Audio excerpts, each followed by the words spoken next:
हे पहा, ओके, हे कलेक्टरचं पत्र आहे सभापती महोदय की आपण यशस्वी देकारदार म्हणून निश्चित करण्यात आलेलं आहे. एक पत्र आहे माझ्याकडे 21 तारखेचं. ही एजन्सी सिद्धांत material procurement and supply. Okay, माझं म्हणणं असं आहे की ज्यावेळेस कलेक्टर या एजन्सीची मान्यता देतो त्या एजन्सीचं 3 वर्षाचं ITR नाही सभापती महोदय, ती कंपनीच रजिस्टर नाही, त्याचं टेंडर तुम्ही कसे मंजूर करू शकता? माझा मुद्दा तो आहे. माझा मुद्दा कितीला गेलं, काय गेलं, 10 कोटी द्या, 5 कोटी द्या, पण तुम्ही ती कंपनी तर लिगल असली पाहिजे, तिचं इन्कम टॅक्स असलं पाहिजे 3 वर्षाचं. आणि मग आता तुम्हाला एवढा पुळका एवढा लवकर दिलं पाहिजे, तर हे जे 2nd नंबर आणि 3rd नंबरचे टेंडर यांनी आता अर्ज दिलेला आहे की आम्ही घेतो म्हणून. मग त्यांना का देत नाही? कोर्टात का अर्ज केला मग पुन्हा कलेक्टरने तुमच्या?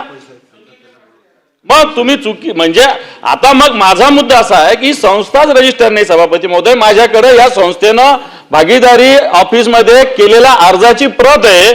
माझ्याकडं जी संस्था आहे ज्याचे मालक आहे त्या संस्थेचे त्यांचे वडील मंत्री आहे राज्याच्या मंत्रिमंडळात सभागृहात, त्यांचं माझ्याकडे इलेक्शनचं ॲफिडेव्हिट आहे.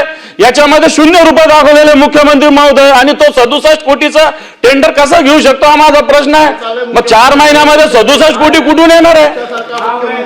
माझा प्रश्न बेसिक आहे. टेंडर तुम्ही त्या धनदा कॉर्पोरेशनच्या लोकांचे पैसे द्या. ती कंपनी काय फक्त वेदांत हॉटेल पुरती नाहीये, ती कंपनी पुणे मुंबई वेगवेगळ्या ठिकाणी प्रॉपर्टी आहे.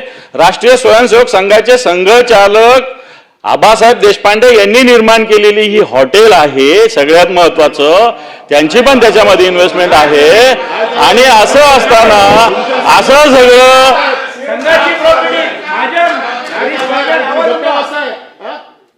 सभापती महोदय माझं फक्त एवढा प्रश्न आहे सरकारला.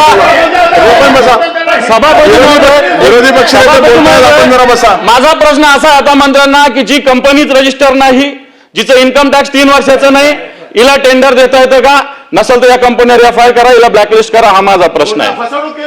दुसरी गोष्ट याच्यामध्ये बोलू नका, सॉल्व्हन्सी सर्टिफिकेट 40 करोडचं द्यावं आणि मिनिमम 45 कोटीचं फायनान्शियल इयर मध्ये सर्टिफिकेट असो. ही कंपनी 6 महिन्याची आहे, हे 3 वर्षाची अट टाकलेली ही नाहीये. माझं म्हणणं हा मुद्दा बेसिक, तुम्ही याला उत्तर द्या. तुम्ही जर अशा पद्धतीने देत असाल, उद्या कोणी घेतं म्हणाल तर तुम्ही कशी काय देणार आहे कंपनी? माननीय मंत्री महोदय. सभापती महोदय, पहिले तर रेकॉर्डून हे काढलं पाहिजे की सुधीर तुकाराम देशपांडे यांनी हे हॉटेल केव्हाच धंदा कॉर्पोरेशनला विकलाय. त्यामुळं असं आहे, तुम्ही जे नाव काढता या ठिकाणी ते रेकॉर्डून काढलं पाहिजे, कारण हे केव्हाच विकलेलं आहे. सभापती महोदय, खरं तर मी वारंवार सांगतो आहे की याच्याबद्दल जे मान्य विरोधी पक्षनेते वारंवार ज्या कंपनीचं नाव घेत आहे त्या कंपनीने जे काही निविदेच्या अटी होत्या त्यांनी आमच्या प्राधिकाराने निविदेच्या अटी कमी करत आणल्या का? आणल्या. कारण काय की कोणीच येत नाही आहे, MPIT कोर्टातून वारंवार जात आहे. मग ही कंडिशन टाकली, ही कंडिशन कमी करा, ही कंडिशन कमी करा, करत करत करत करत कमी केल्या. आणि ऐका, मी पुन्हा सांगतो, मी तुम्हाला कधी त्या ठिकाणी दिशाभूल करणार नाही. आमच्या प्राधिकाऱ्यांनी लवकरात लवकर कोणीतरी याची ह्या विड्स हॉटेल जावं आणि हे या लोकांना पैसे वापस मिळावे एवढीच भावना होती.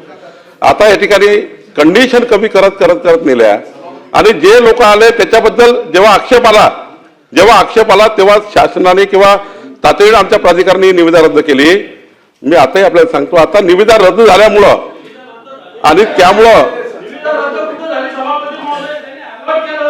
मंत्री महोदय कंप्लीट होऊ द्या, पूर्ण करू द्या. मी आपली मंत्री महोदय उत्तर देत आहेत, उभे आहेत. आपण जर सभापती महोदय, जी निविदा आली होती त्या निविदेमध्ये ज्या कंडिशन प्राधिकरणाने,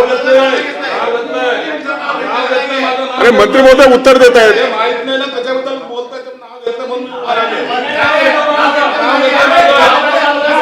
साहेब खाली बसा.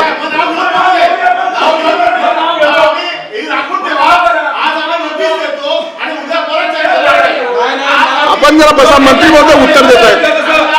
मंत्री महोदय उत्तर देतात. माननीय सामाजिक न्याय मंत्री शिरसाट साहेब जरा आपण खाली बसा. शिरसाट साहेब खाली बसा. आपण जरा बसा. विरोधी पक्ष नेते मंत्री महोदय उत्तर देत आहेत.